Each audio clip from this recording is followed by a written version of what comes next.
सुन लो, ये बात सिर्फ इन लोगों के लिए है जो खामोशी से रोते हैं लेकिन फिर भी दिल ही दिल में कहते हैं आ अल्लाह तो सब जानता है। अगर तुम्हारी जिंदगी में सब कुछ आहिस्ता आहिस्ता तुमसे छीन लिया गया है, अगर रिश्ते तुम्हें समझने के बजाय छोड़ गए हैं, अगर दुआएं मांग मांग कर तुम थक चुके हो और फिर भी आसमान खामोश लगता है, तो यकीन रखो अल्लाह तुम्हें खाली हाथ नहीं छोड़ने वाला। क्या कभी तुमने गौर किया है कि जो दुख, जो तन्हाइयां, जो महरूमियां तुम्हारी जिंदगी का हिस्सा बने, क्या वो सब महज इत्तेफाक थी? क्या कभी ये सवाल तुम्हारे दिल में आया कि जब हर दरवाजा बंद हो जाता है, जब हर सहारा टूट जाता है, जब अपने भी बेगाने हो जाते हैं, तो आखिर ऐसा क्यों होता है? क्या वाकई अल्लाह अपने बंदे को भूल जाता है? फिर इस सब के पीछे कोई ऐसा राज छुपा होता है जो हमारी अक्ल और समझ से बहुत बड़ा होता है। मेरे अजीज भाइयों और बहनों, याद रखो, जब अल्लाह किसी बंदे को कुछ बहुत बड़ा अता करने वाला होता है, तो सबसे पहले इसकी जिंदगी को हिला कर रख देता है। इंसान समझता है कि शायद ये मेरा अंजाम है, लेकिन हकीकत ये होती है कि यही इसकी नई शुरुआत होती है। निशानी नंबर 1, सब कुछ टूट जाना मगर दिल का अल्लाह की तरफ झुक जाना।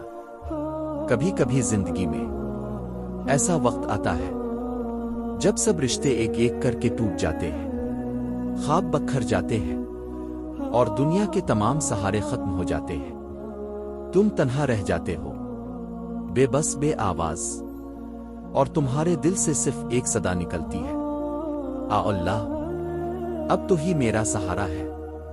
ये लम्हा बहुत तकलीफ देता है, लेकिन यही लम्हा अल्लाह की सबसे बड़ी निशानी भी होता है, क्योंकि जब रब तुम्हें सब कुछ देने वाला होता है, तो सबसे पहले तुम्हारे दिल को दुनिया से खाली करता है।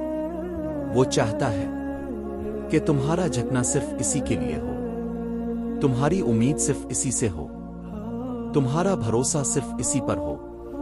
अगर आज भी तुम्हारा दिल लोगों पर लगा होता, दुनिया के सहारों पर टका होता, तो तुम अल्लाह के इतने करीब कैसे आ सकते थे?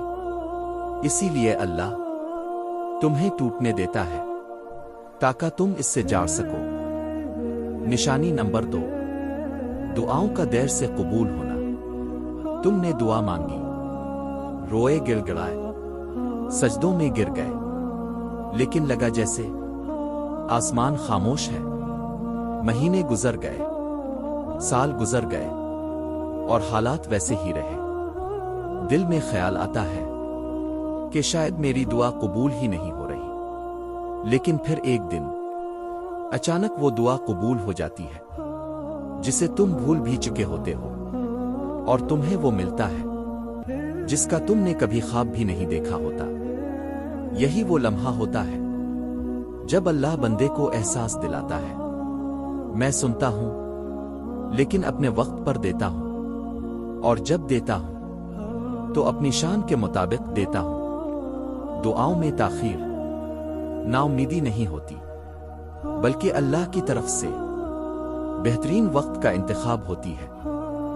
निशानी नंबर 3, दुरुस्त वक्त पर दुरुस्त रहनुमाई मिल जाना। तुम जिंदगी के ऐसे मोड़ पर होते हो जहां कुछ समझ नहीं आता, दिल बेचैन होता है, दिमाग उलझा हुआ होता है।